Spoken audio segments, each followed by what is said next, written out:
এখানে তো মেসেজ আসে না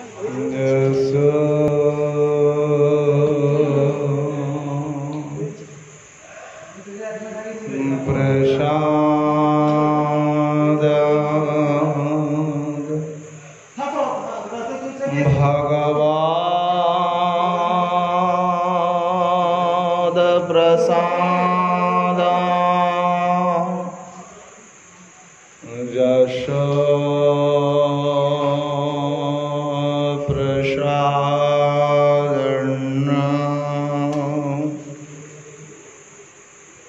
गति को तो पी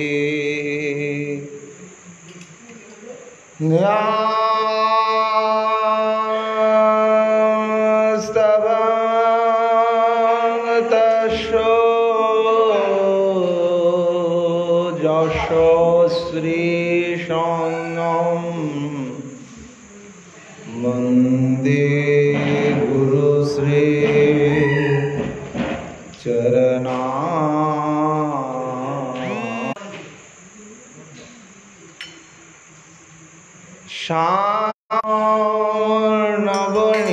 नवनीत काय काल सुंदर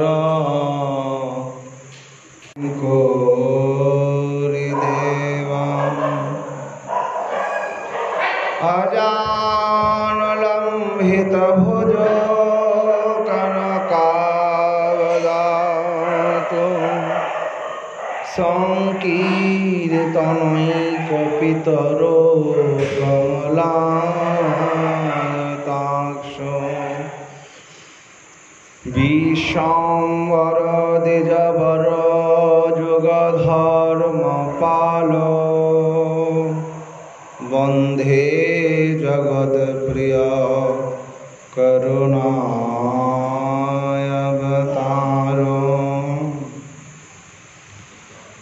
त्रिभंग भंगिमारूपं वेणुरन्धकरान्वितं गोगोपगोपीमण्डलमध्यस्थ शरामि नन्दननन्दनं तप्त हेमप्रभां राधेश्वरवलङ्कारभूषितं नीलवसनं परिधानं देहि ब्रजवृन्दावनेश्वरी नारायणं नमस्कृतं नरं चैव नरोत्तमं देवी सरस्वती ततो जयमुदीरये।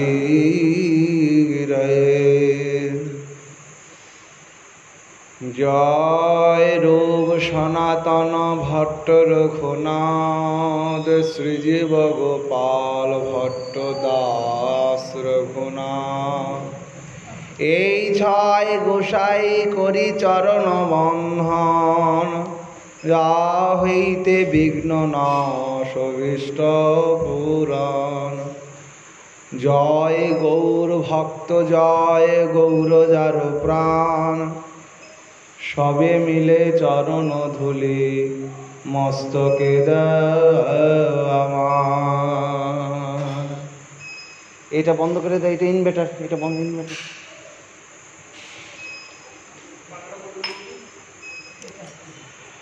हरे कृष्णा कृष्ण कृष्ण हरे हरे हरे राम राम राम हरे हरे। जय जय श्री राधे श्याम निताई गौर हरि बोल। এই লাইটটা মেলে বন্ধ করে দাও, কি করব? এই লাইটটা বন্ধ দাও।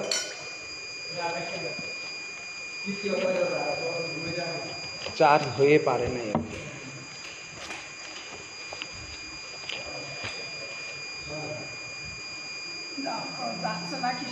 जय श्री राधे।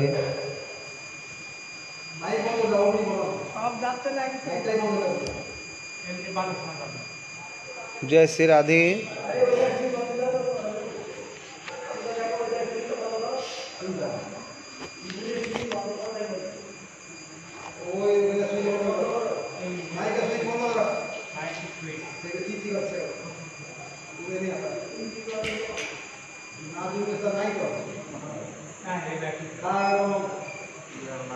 परम करुणामय श्रीकृष्ण चैतन्य महाप्रभुर अंतरंग पार्षद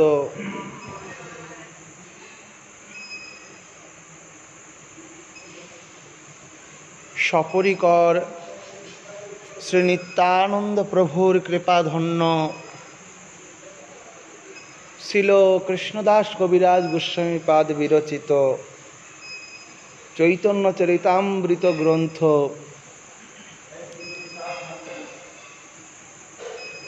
आम्रा आस्वादन करियाछि करछि।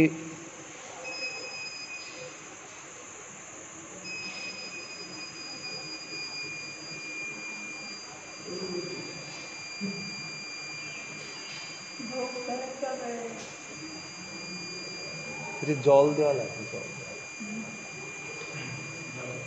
मोदीय श्री परमाराध्य परम गुरुदेव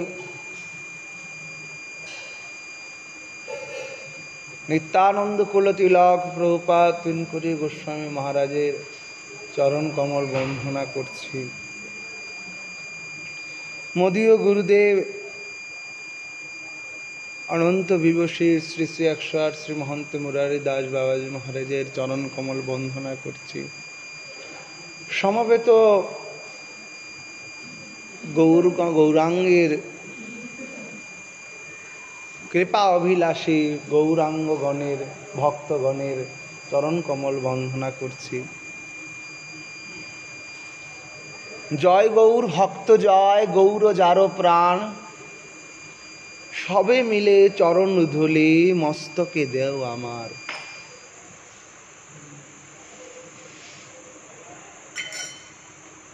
गौरांगेर कृपा गौरांगेर करुणा गौरांगेर कृपा कटाक्ष जार अंतरे विराजित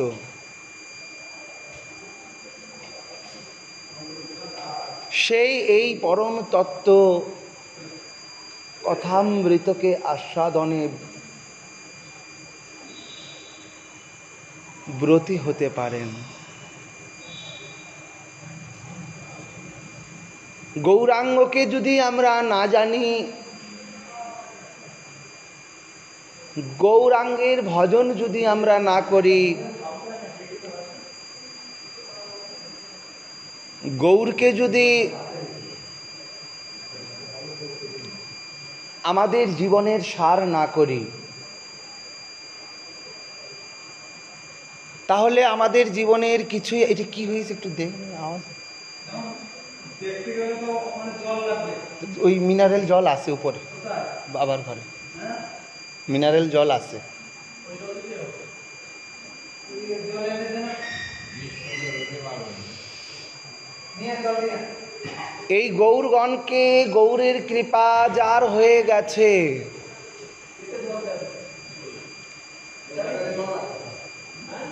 সেই তো এই পরম তত্ত্বকে জানতে পারবে।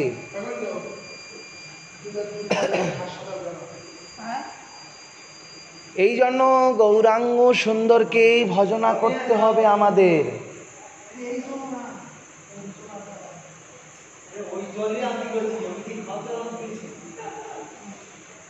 আমরা ত্রিয়দিন যাবৎ এই মহাপ্রভুর অভূতপূর্ণ লীলা নিগুড় তত্ত্ব রসামৃত সিন্ধুর যেই লীলা বিলাস নিগুড় তত্ত্বগাথা এই গৌরাঙ্গের লীলা মাধুরী রামানন্দ সংবাদ আস্বাদন করছি। এই রায় রামানন্দ সংবাদ নিগুড় তত্ত্বগাথা, নিগুড়, যার তুলনা করে ব্যাখ্যা করে শুধু আস্বাদনেরই আখর। ঠিক হয়েছে? ঠিক। মধুর আলাপে আখরে আখরে, মহাজনগণ বলছেন মধুর আলাপে আখরে আখরে সুধাধারা বরিশনে। এই গৌরাঙ্গের তত্ত্ব কথা, গৌরাঙ্গের কথা আলাপে আখরে আখরে সুধাধারা বরিশনে। এই তত্ত্ব কথা আস্বাদন করলেই যেন সুধা বরিশন হচ্ছে, এত মধুর, এত মিষ্ট। পূর্বদিন আমরা আস্বাদন করিয়াছি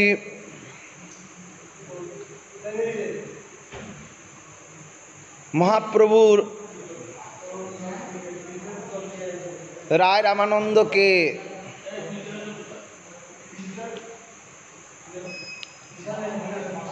রামানন্দকে সঙ্গে মিলনের পর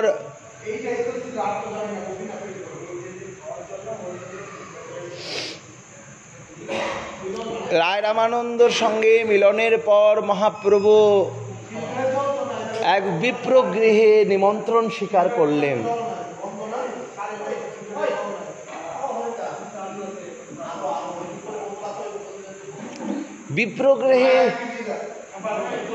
বিপ্রগৃহে নিমন্ত্রণ স্বীকার করলেন।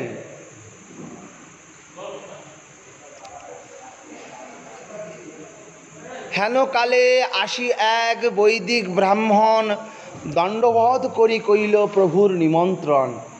এক বৈদিক ব্রাহ্মণ এসে, বেদজ্ঞ ব্রাহ্মণ এসে মহাপ্রভুকে নিমন্ত্রণ করলেন।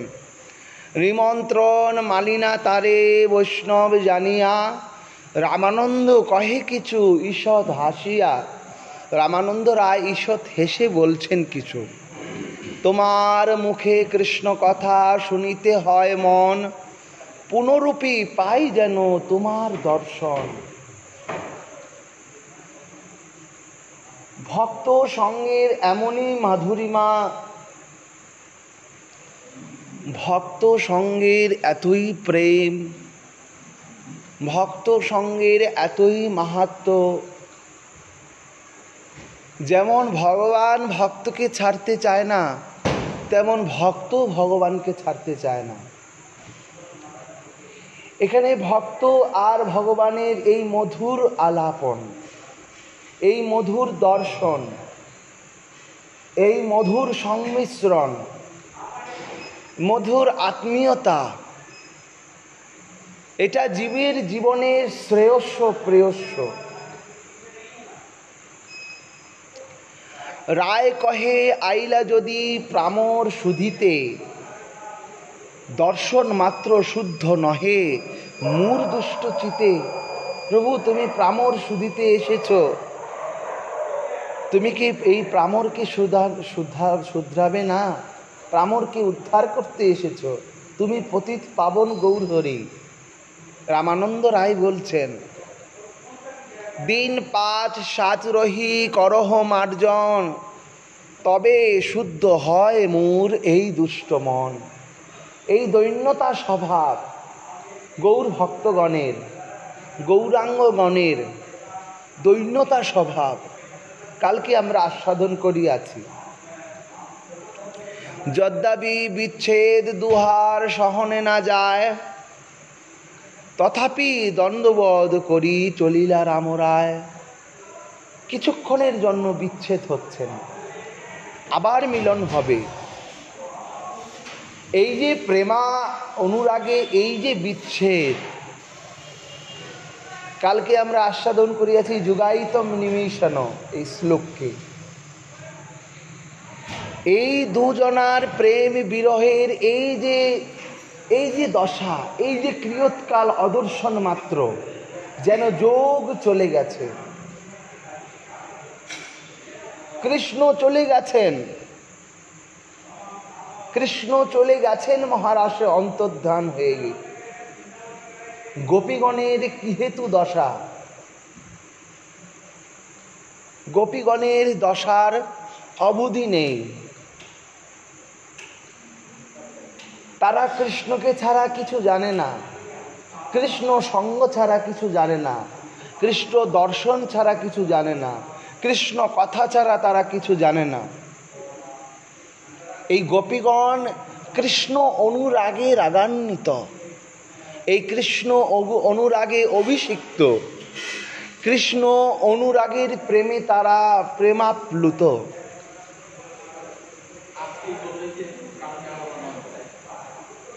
এই জন্য গোপীগণের ভাবকে পরকাষ্ঠা বলা হয়েছে।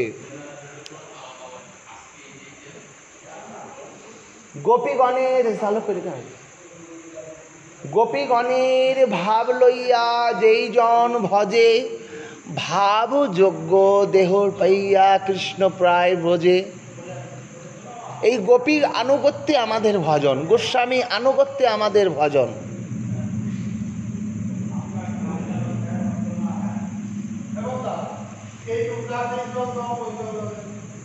না করতেছে তাই ওইটাকে চালু করে দে।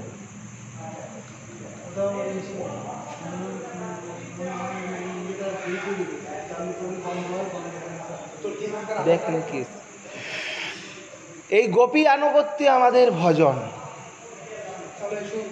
এই মিলনে বিরহ, বিরহে মিলন, এই মিলনে বিরহ, বিরহে মিলন, এই যে এতটুকু এই যে আস্বাদন, এটাই নিগুরু তত্ত্ব। পুনরূপী পাই যেন তোমার দর্শন, পুনরূপী পাই যেন তোমার দর্শন। প্রভু যাই সেই বিপ্রগণ করলেন। এই দুইজনার উৎকণ্ঠা, কখন কার সঙ্গে কার মিলন হবে, আবার দর্শন হবে। কারণ এই নিগুড় তত্ত্ব দুইজনই জানেন। রায় রামানন্দ জানেন,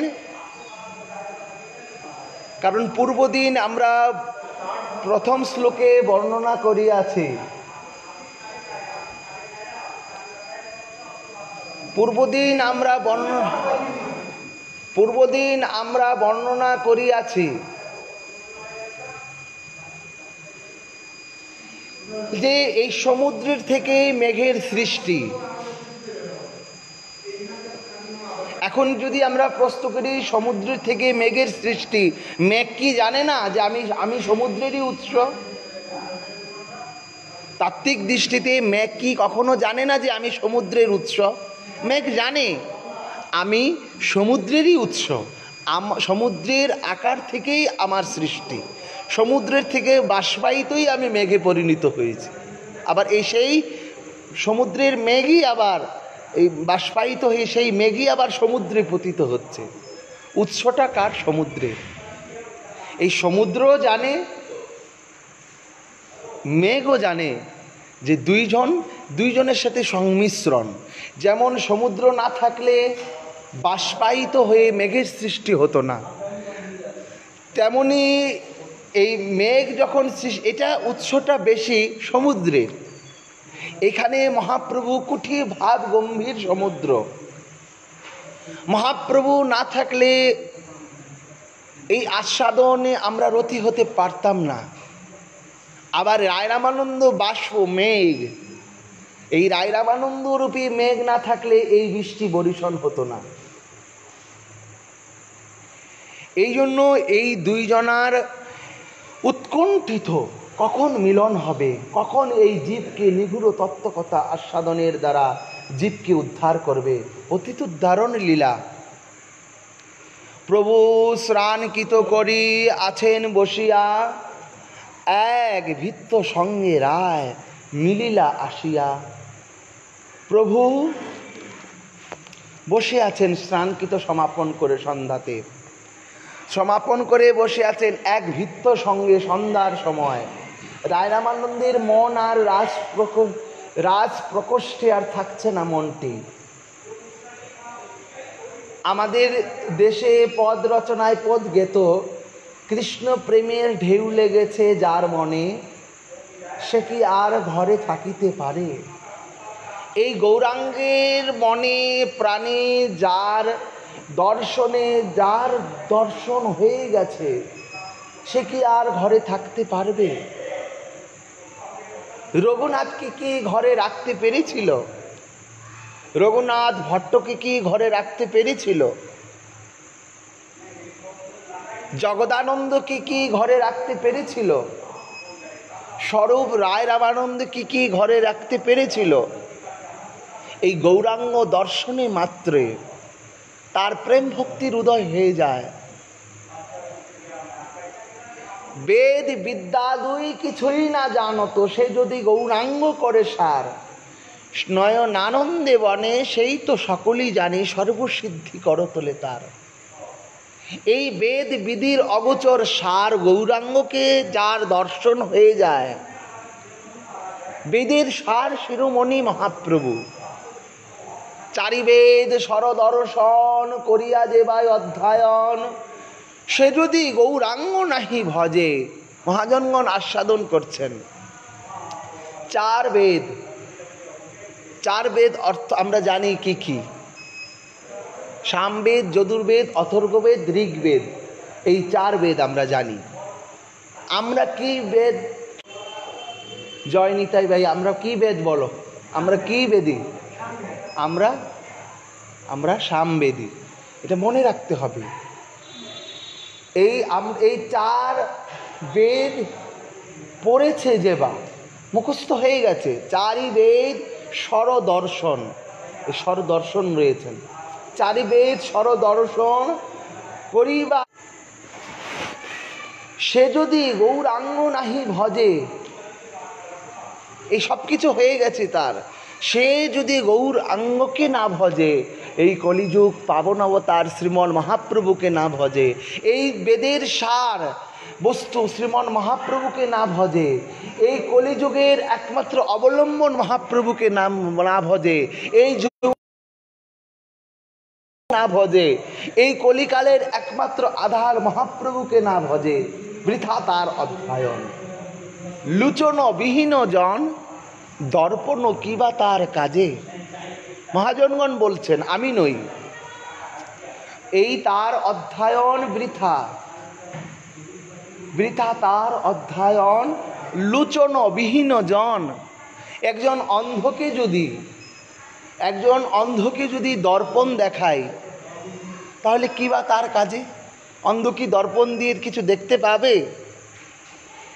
অন্ধ দর্পণ দিয়ে কিছু দৃষ্টায়মান করতে পারবে না, দেখতে পারবে না।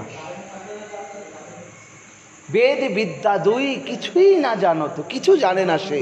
বেদ জানে না, বিদ্যা জানে না, কিছুই জানে না। মেইন সুইচ অফ করে রেখেছিল, এই জন্য ইনভার্টারের কানেকশন। বেদ বিদ্যা দুই কিছুই না জানত, সে যদি গৌরাঙ্গ করে সার, নয়নানন্দে ভনে সেই তো সকলেই জানে, সর্বসিদ্ধি করতলে তার। সর্বসিদ্ধি করতলে তার। এই উৎকণ্ঠা ভাব নিয়ে যে আমি তো জীবনের সার বস্তু মহাপ্রভুকে পেয়েছি, নমস্কার কইলা রায়, প্রভু কইল আলিঙ্গনে। দুইজনের কথা কহে বসি রহস্থানে। মহাপ্রভুকে যখন আসি পুনঃদর্শন করলেন রামানন্দ রায়, দেখছেন মহাপ্রভু, রামানন্দ রায় দূর থেকে দেখলেন মহাপ্রভু বসে রয়েছেন। রামানন্দ রায়ের উৎকণ্ঠা, কৃষ্ণকে পাবার যে উৎকণ্ঠা, বিরহ দশা, তা কহনে না যায়। এই রামানন্দ রায় মহাপ্রভুকে দেখে ভাব গম্ভীর অবস্থায় পৌঁছে গেলেন। রামানন্দের গদগদ অন্তর হয়ে গেল। দেখছেন মহাপ্রভু অধর উষ্ঠ থেকে, মহাপ্রভুর এই অধর উষ্ঠ থেকে নিরন্তর কৃষ্ণ নাম নিরবিচ্ছিন্নভাবে চলতে থাকতো, জপ হতে থাকতো। রামানন্দ রায় দেখছেন মহাপ্রভু তুলসীকে নিয়ে, এই যে গৌড়ীয় বৈষ্ণবগণ এই যেমন ভজন করার পূর্বে বা হরিকথার পূর্বে তুলসীকে রাখেন, এই রামানন্দ রায় দেখছেন মহাপ্রভু তুলসী দেবীকে নিয়ে সম্মুখে রেখে হরিনাম জপ করছেন সন্ধ্যায়, আর নয়ন জল বইছে। রামানন্দ রায় দূর থেকে দৃষ্টায়মান হচ্ছেন। রামানন্দ রায় দূর থেকে দৃষ্টায়মান হয়ে ওই যে নয়ন নয়ন হেরে, নয়ন নয়ন হেরে প্রভু দেখলেন দূরে এক ভিক্ষুকে নিয়ে, এক দাসকে নিয়ে রামানন্দ রায় এসেছেন। রামানন্দ রায়কে দেখে প্রভুর হরষিত মন, হরষিত হয়ে গেলেন মহাপ্রভু, এখনই আস্বাদন হবে। আমরা যেমন অধিবাস কীর্তনে গাই কাল হবে কীর্তন বিলাস, বৈষ্ণবর আগমন হরষিত মন, কাল হবে কীর্তন বিলাস। এই মহাপ্রভুর এই ভক্তকে দেখে, রামানন্দ রায়কে দেখে মহাপ্রভু হর্ষিত হয়ে গেলেন, হর্ষিত। মহাপ্রভু জানেন এখনই হবেন এই নিগুড় তত্ত্ব আলোচনা। রামানন্দকে দেখে গোবিন্দ দাস নামে মহাপ্রভুর সেবককে বললেন, রামানন্দকে আসন দাও। রামানন্দকে আসন দিলেন। রামানন্দ রায় বসলেন। প্রভু রামানন্দকে প্রেমালিঙ্গন করলেন। কেন মহাপ্রভু সেই বিপ্র গৃহে রইলেন? মহাপ্রভু বিপ্র গৃহে এই জন্য রইলেন, সেই বিপ্র ছিলেন সদাচারী, অত্যন্ত কৃষ্ণ ভক্তিপরায়ণ। তার বদনে নিত্য কৃষ্ণ কৃষ্ণ জপ। এই বিপ্র ভগবানকে ছাড়া কিছু জানে না। সেই জন্য ভাবনিধি গৌরহরি এক তো বিপ্রকে উদ্ধার করবার জন্য, দর্শন দেবার জন্য, এই তত্ত্ব কথাকে শুধু দুইজনই নয়, বিপ্রকে আস্বাদন করবার জন্য এই বিপ্র গৃহে মহাপ্রভু আতিথ্য গ্রহণ করলেন। এই গুপ্ত সিন্ধু এই রায় রামানন্দ সংবাদ। মহাপ্রভু বললেন, রামানন্দ রায় কহ কিছু সাধ্যের নির্ণয়। রামানন্দ রায়কে মহাপ্রভু বললেন, রায় কহ কিছু সাধ্যের নির্ণয়। রামানন্দ রায় বলছেন, প্রভু গো, আমি কি সাধ্যের নির্ণয় করব?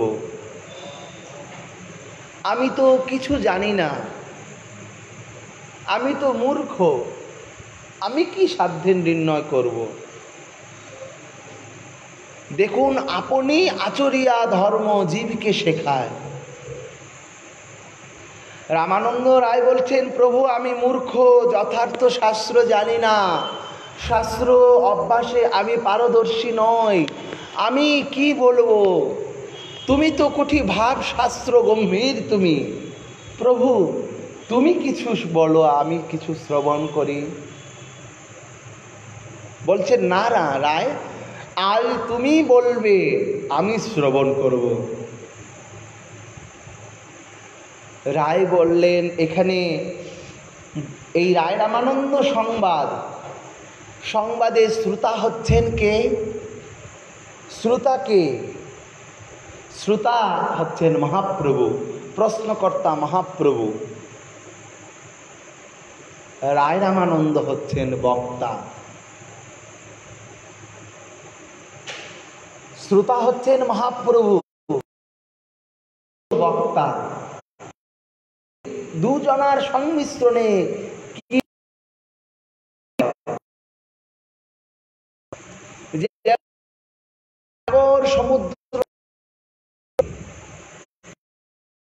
করেছিল দেব আর অসুর, তখন বিভিন্ন ছিল, ঐরাবত উঠেছিল, মোহিনী অবতার ধারণ করলো, বিভিন্ন কিছু ধারণ হলো হলো।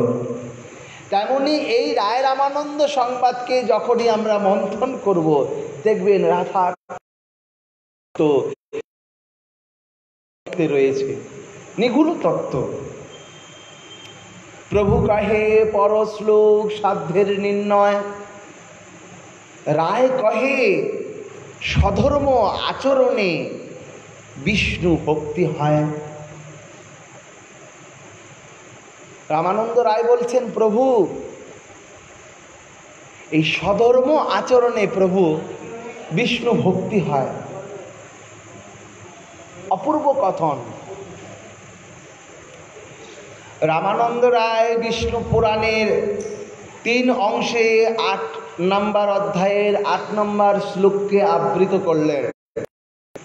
বর্ণাশ্রমাচারবতাম পুরুষেণ পরপ্রমাণম বিষ্ণুর আরাধত্তে প্রন্থা নান্যস্তস কারণ্যম। রামানন্দ রায় জানেন, তথাপি আমাদিগকে কৃপা করবার জন্য রামানন্দ রায় এই শ্লোককে আবৃত করলেন।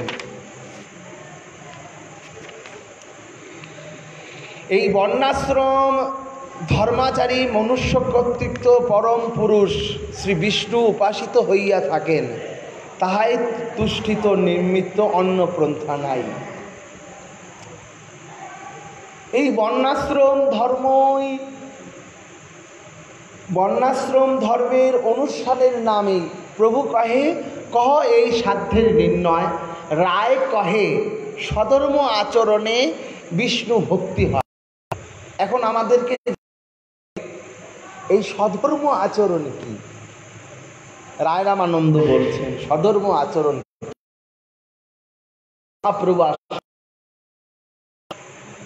এই স্বধর্ম আচরণ আর বর্ণাশ্রম ধর্ম কি? এই বর্ণাশ্রম ধর্ম মানে 4টি ধর্ম। বর্ণাশ্রম ধর্ম মানে 4টি ধর্ম। 4টি ধর্ম আমাদের কি কি আমরা সবাই জানি, জানো কি?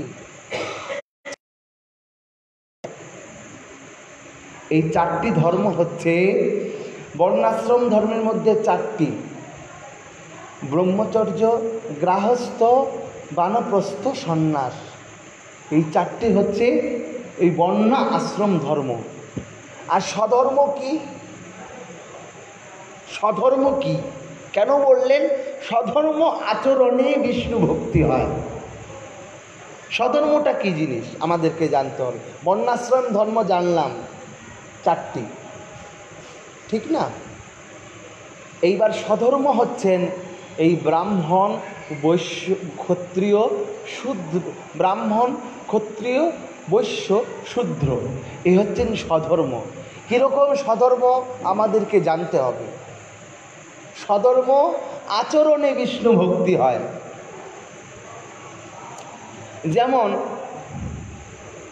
আর এই স্বধর্ম, এই বর্ণাশ্রম ধর্মকে, এই বর্ণাশ্রম ধর্ম স্ব স্বভাব অনুযায়ী নির্দিষ্ট যে বর্ণ, ধর্ম ও অবস্থা অনুসারে নির্ণীত যে আশ্রম ধর্ম, এই বর্ণাশ্রম ধর্ম আর এই স্বধর্ম, এর সংমিশ্রণাতেই আমরা বিষ্ণু ভক্তিকে লাভ করতে পারি। রায় রামানন্দ আস্বাদন করছেন, আমি নই। এই বর্ণাশ্রম ধর্ম হচ্ছেন, স্বধর্ম হচ্ছেন ব্রাহ্মণ, ক্ষত্রিয়, বৈশ্য, শূদ্র। ব্রাহ্মণের কর্তব্য কি?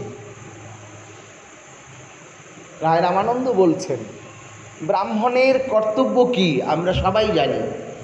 ব্রাহ্মণের কর্তব্য ঈশ্বর আরাধনা, ঈশ্বর লোচনা, বিদ্যা শিক্ষা, এই ব্রাহ্মণের স্বভাবগত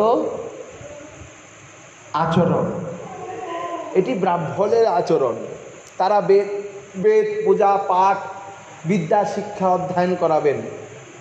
পণ্ডিত প্রবর হবেন, এটা ব্রাহ্মণের স্বভাবত আচরণ। ক্ষত্রিয়ের আচরণ কি? ক্ষত্রিয়ের আচরণ কি আমরা কি জানি? ক্ষত্রিয়ের আচরণ হচ্ছে শৌর্য, বীর্য, রাজ শাসন ক্ষমতা আদি এই ক্ষত্রিয় পালন করবেন। ক্ষত্রিয় মোট কথা এক কথায় শাসন করতে হবে, সে রাজা হবেন, রাজা প্রতিপালন করবেন, হ্যাঁ, সে রাজকার্য সুষ্ঠুভাবে পরিচালনা করবেন। সুক্ষত্রিয়ের এটা তার স্বধর্ম। বৈশ্যের স্বধর্ম কি?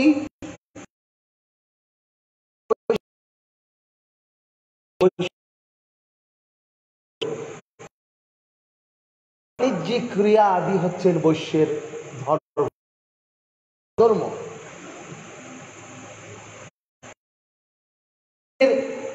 কর্তব্য কি?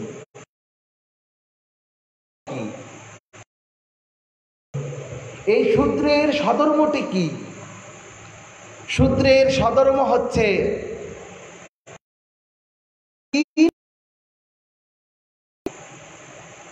এই তিন খ্রিস্টগণকে সেবা করাই শূদ্রের ধর্ম। এটাই শূদ্রের স্বধর্ম,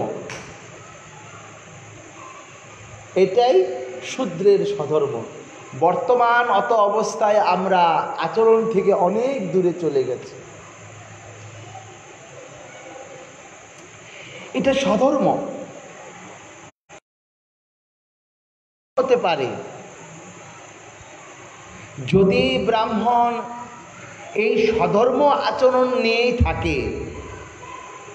যদি ব্রাহ্মণেরই এটা কর্তব্য হয় যে যজন যাজন পূজন করবে, আর তিন বর্ণ বিশিষ্টকে যজন যাজন পূজন করবে না, যদি আসতে পারে, মহাপ্রভু এই জন্য এই রায় রামানন্দকে দিয়ে এই নিগূঢ় তত্ত্ব আস্বাদন করাচ্ছেন আমাদেরকে।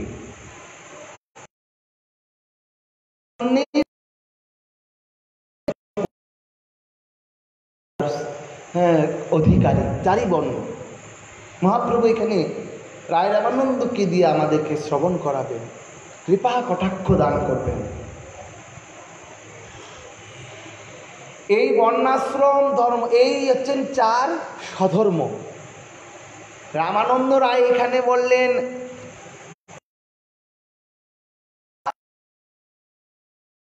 আশ্রয় করলেই বিষ্ণু ভক্তি হয়। এই ব্রাহ্মণ, ক্ষত্রিয়, বৈশ্য, শূদ্র, এদের যে আচরণকে প্রতিলক্ষিত, এটা তার স্বধর্ম। এই স্বধর্ম আচরণ করলে বিষ্ণু ভক্তি লাভ হবে, রামানন্দ রায় বললেন। এবং বিষ্ণু তুষ্ট জীব ভগবানেরই কৃপাপুষ্ট, জীব ভগবানেরই দাস। জীবের ভগবানের কৃপায় জীব সৃষ্ট, ভগবানের কৃপায় জীব পুষ্ট, আর ভগবানের কৃপায় জীব সধর্ম আচরণ করতে পারবে। এই জন্য এই সধর্ম আচরণে, এই চার ধর্মের আচরণ, যদ্যপি আমাদের একটু শ্রবণ করতে হয়তো কষ্ট হতে পারে, যদ্যপি অনেক তথ্য তাত্ত্বিকতা রয়েছে এর ভিতরে, কিন্তু আগে গিয়ে অনেক প্রেম পাবো আমরা। মহাপ্রভু বললেন এই সধর্ম, রামানন্দ রায় বলছে এই সধর্মকে যারা আচরণ না করে তাদের বিষ্ণু ভক্তি লাভ হয় না। সাধন, এই সাধন করিয়া যাহা লাভ হয় তাহাই সাধ্য। আমরা বলি না সাধ্য, সাধন তত্ত্ব। সাধ্য কথার অর্থে সাধন করা। সাধ্যের মূল সোপানে, সাধনের মূল সোপানই হচ্ছেন সাধ্য। আমি মালা জপ করছি নিরন্তর, এটা আমার সাধন। পরবর্তী থেকে এই সাধনটি আমার অভ্যাসে পরিণত হবে, এটাই আমার তখন স্বধর্ম হয়ে যাবে, এটাই আমার তখন স্বধর্ম হয়ে যাবে। এই সধর্ম আচরণে কি হয়।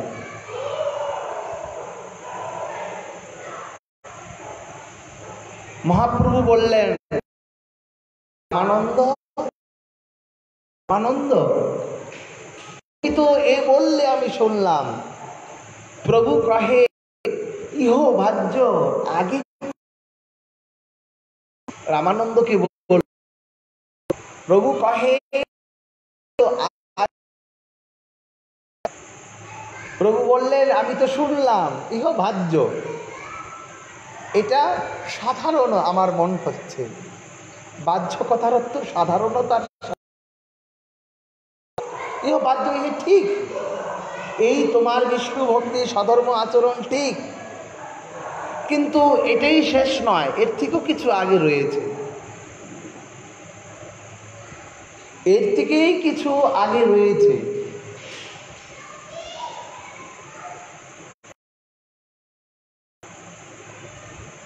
যেমন রসদর্শনে, রসদর্শনে রসার বিবরণগুলায়, কালকে যখন আমরা অশ্রুকম্প সেক বৈবর্ণ আলোচনায় আমরা যখন এসেছিলাম, তখন দেখা গেল একটার থেকে একটার ভাব গম্ভীর অবস্থাগুলো বিবিধ, অত্যন্ত আস্বাদনীয়। তেমনি মহাপ্রভু বলছেন এটি ঠিক। আর রামানন্দ রায় কৃষ্ণে কর্মার্পণ ভক্তি সাধ্য সার।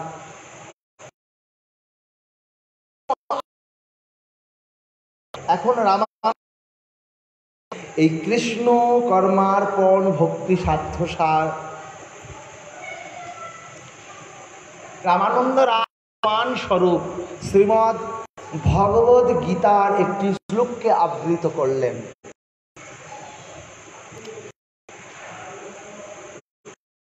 করৌসি যদুচ্ছ্বাসী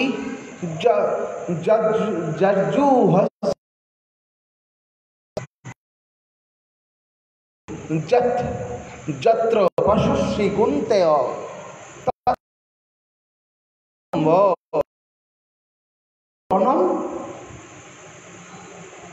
গীতার পঞ্চম অধ্যায় নবম অধ্যায়ের 25 নম্বর শ্লোক, 27 নম্বর শ্লোক। করৌষি যদুচ্ছ্বাসী যদুহসি দদাসি,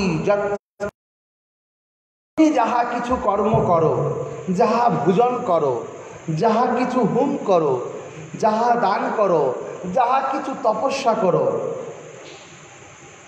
তা সমস্তই আমাকেই অর্পণ করো, আমি সেই। ভগবান গীতাতে বললেন। কেন বললেন? পূর্বে বললেন বিষ্ণু ভক্তি সর্বসাধ্য সার,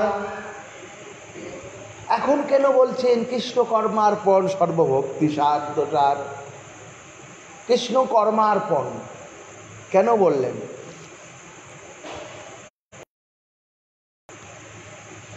এই কৃষ্ণেতে কর্ম অর্পণ, এই সার। যা কিছু আমরা কিছু করি না, যা কিছুই আমরা করি না কেন, না থাকেন,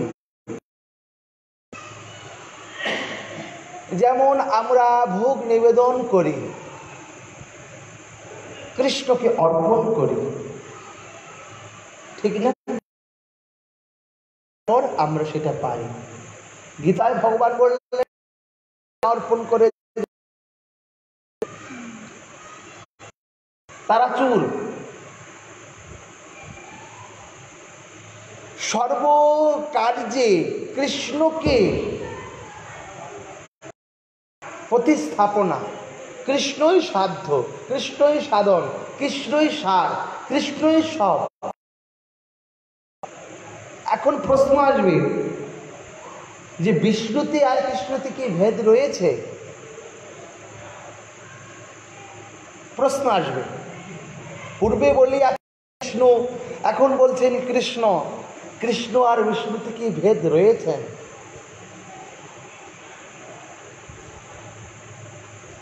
মহাপ্রভু আবার বলছেন ঈশ্বর তত্ত্ব ভেদ মানিলে হয় অপরাধ। তাহলে রায় রামানন্দ রায় কেন বললেন যে বিষ্ণু ভক্তি বিষ্ণু সধর্ম আচরণেই বিষ্ণু ভক্তি হয়? এখন আবার বলছেন কৃষ্ণ কর্মার্পণে সর্বসাধ্য সার।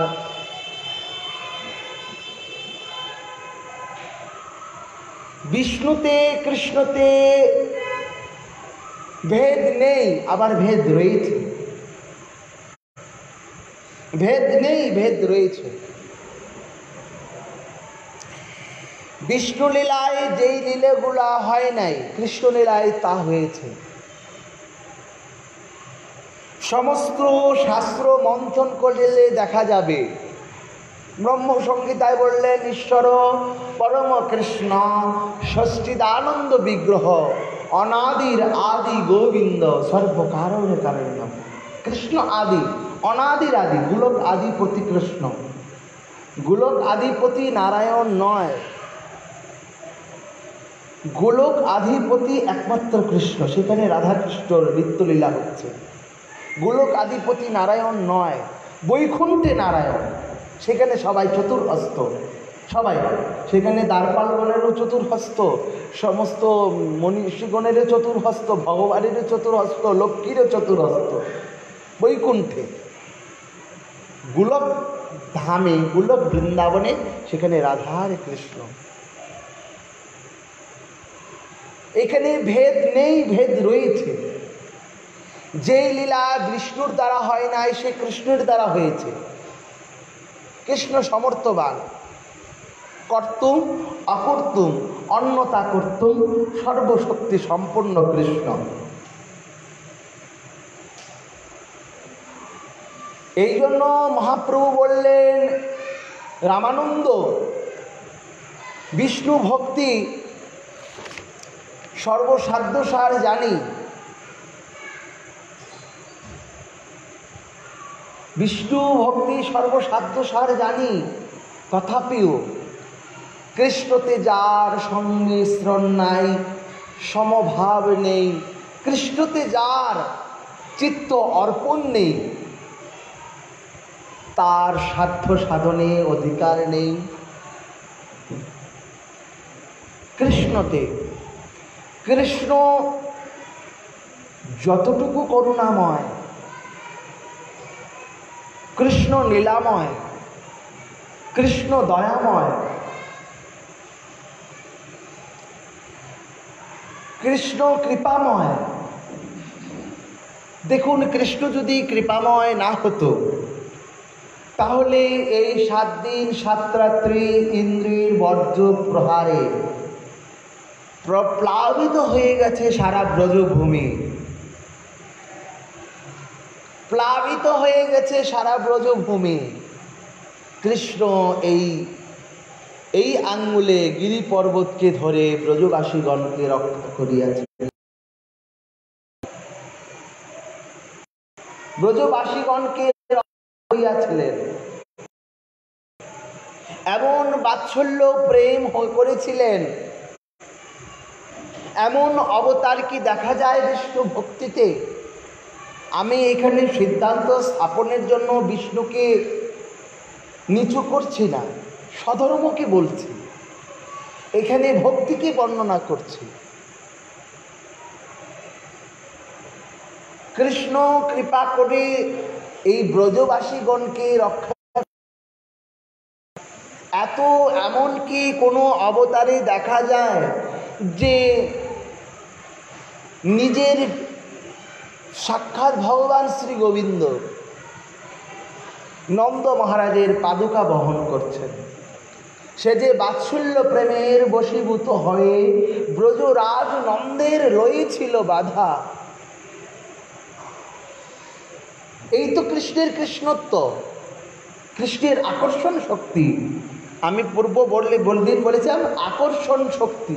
কৃষ্ণ ইতি আকর্ষণম, আকর্ষণ শক্তির দ্বারা, যেমন চুম্বক যেমন আকর্ষণ করে কাছে টেনে নিয়ে আসে, তেমন এই আকর্ষণ শক্তির দ্বারা যার মনটিকে বিগলিত করে দেয় সেই কৃষ্ণ। আকর্ষণ ইতি কৃষ্ণ, আকর্ষণ। বাৎসল্য প্রেমের বশীভূত হয়ে ব্রজরাজ নন্দের রয়েছিল বাধা, এটা কৃষ্ণ লীলাতেই হয়েছে, কৃষ্ণের দ্বারাই সম্ভব। সখাগণকে কাঁধে চড়াচ্ছে, এটা কৃষ্ণের দ্বারাই সম্ভব। 16,108 মনীষীকে উদ্ধার করলেন, এটা কৃষ্ণের দ্বারা সম্ভব। এটা কৃষ্ণ বিনা কেউ জানে না। যদ্যপিও অবমানিক সমাজ প্রশ্ন করে যে কৃষ্ণ প্রেম করেছে, আমরা প্রেম করলে দোষ কিসের? অবমানিক সমাজে প্রশ্ন করে, আমাকেই করেছে। আরে কৃষ্ণের যেই প্রেম তাকে জানতে হবে। তোমার সঙ্গে আমার পরিচয় নেই, আমি শুনলাম তুমি খারাপ, তাই বলে কি আমি বলে দিব তুমি খারাপ? তোমার সঙ্গে আমাকে মিশতে হবে, তোমার সঙ্গে আমাকে জানতে হবে, তোমার সঙ্গ আমাকে করতে হবে, তবে আমি পারফেক্ট ফুললি বুঝতে পারবো তুমি খারাপ, ঠিক না? এখন তোমার সঙ্গে আমার দেখা নেই, শোনা নেই, কেউ এসে বলে দিল যে তুমি খারাপ, আমি মনে করে নিলাম খারাপ। এটা নয়, এটা যথার্থ শাস্ত্রর কথা নয়, এটা যদ্যপিও এটা যথার্থ শিক্ষা নয়। তোমার সঙ্গ করতে হবে, আমাকে কৃষ্ণের ভক্তের সঙ্গ করতে হবে, কৃষ্ণের সঙ্গ করতে হবে, কৃষ্ণকে আস্বাদন করতে হবে, তবে জানা যাবে কেন কৃষ্ণ এই 16,108 মনীষীগণকে কেন তারা প্রতিরূপে পত্নী রূপে কেন তাদেরকে ঘরণী রূপে নিয়েছিলেন কৃষ্ণ দ্বারকা লীলায়।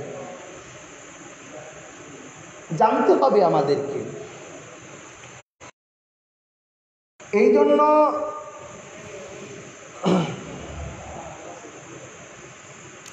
এই কৃষ্ণ ভজনে, কৃষ্ণতে ভক্তি যার হয়ে যায় তারই প্রেম ভক্তি লাভ হবে। কিন্তু মহাপ্রভু বললেন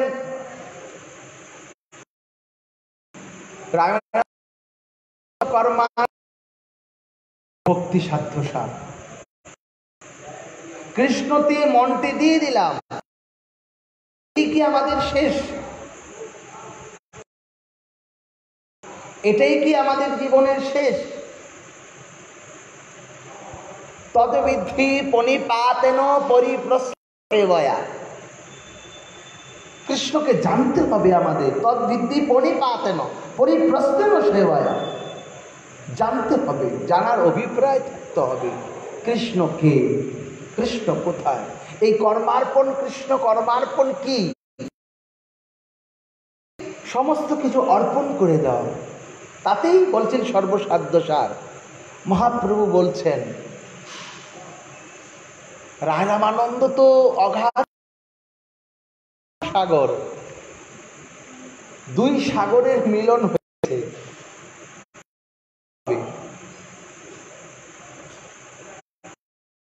কিছু রয়েছে পূর্ণ, যেমন কলস পূর্ণ অবস্থায় কখনো বাজবে না,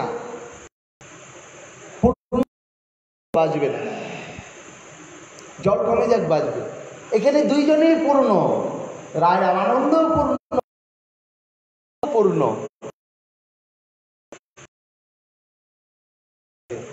জীবকে কৃপা করা হচ্ছে নিগুরু তত্ত্ব দিয়ে। মহা বললেন এহ বাহ্য আগে কহ আর, বললেন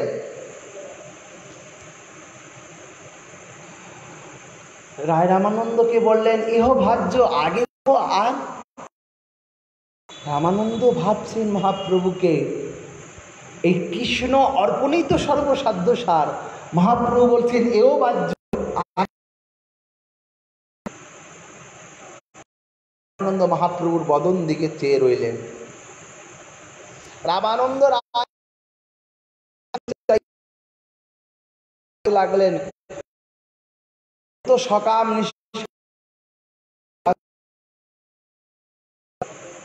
এই সকাম নিষ্কাম দুইটা হয়ে গেল, কিন্তু তাকেও বাধ্য করে দিলেন। কর্ম দুই প্রকার, সকাম কর্ম, নিষ্কাম কর্ম। তাকেও প্রভু বাধ্য করে দিল। তখন রায় রামানন্দ বলছেন, তাহলে এই ত্যাগ যদি আমি বর্ণনা করি তাহলে কেমন হয়? রামানন্দ রায় তখন বলছেন, প্রভু কহে ইহ বাহ্য আগে কহ, আর রায় কহে স্বধর্ম ত্যাগ। পূর্বে বলছেন স্বধর্ম আচরণ সর্বসাধ্য সার, আর এখন বলছেন সর্বধর্ম ত্যাগ ভক্তি সাধ্য সার। কেন বললেন? সব জানো প্রভু, তুমি তো সব জানো, আমি কি বলবো? বক্তা মুখে শ্রী চৈতন্য, রায় কহে আমি নট, যে মতো আমি নাচি। তুমি নাচাচ্ছ,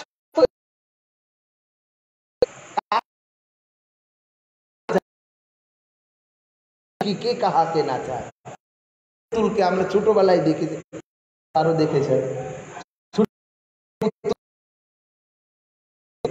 কিন্তু ওই তো নাচাচ্ছে, নাচছে দূরের থেকে নাচাচ্ছে। এখন বন্ধ হয়ে গেছে না এইসব, এখন পুতুল নাচ কাষ্টের নাচায়, নাচায় ওই পুতুল, কিন্তু জানছে না আমাকে নাচাচ্ছে।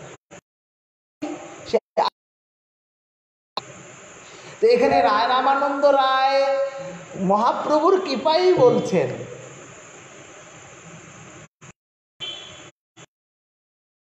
তুমি বললেন তুমি যেই মতো নাচাও, বারবার তো নাচি আমি।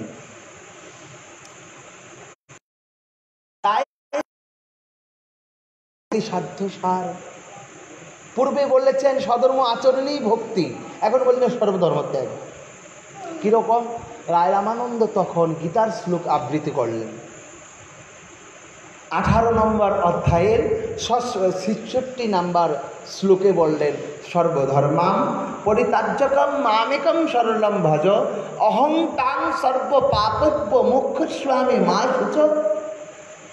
রায় রামানন্দ বলছেন, যথার্থ বললে তো হবে না, তার দরকার জীবী মানবে।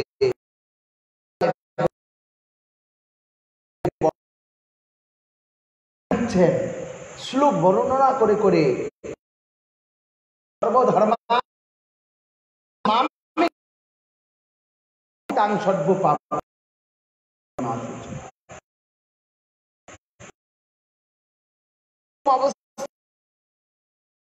সাধন করতে করতে করতে করতে যাবে, ভগবত তত্ত্ব উপলব্ধির সোপানে এসে যাবে। সাধক তখন বুঝতে পারবে এই নশ্বর জগৎ চিন্ময় নয়, এই বহির জগৎ দুঃখময়, মায়াচ্ছন্ন। এই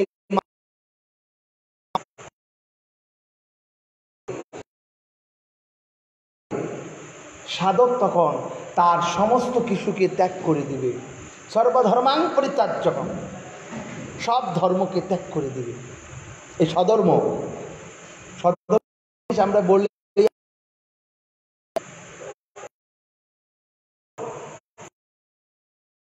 স্বধর্মকে ত্যাগ করবে। সর্বধর্মাং পরিত্যাজ্যকম মামেকম শরণম ভজ অহং তাং সর্ব পাপৈভ্য মোক্ষস্য।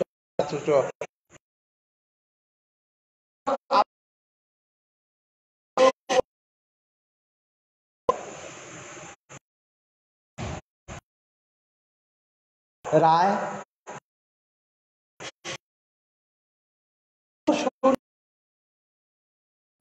রামানন্দ রায় এইবার আর শ্রীমদ্ ভাগবতের শ্লোককে আবৃত করলেন।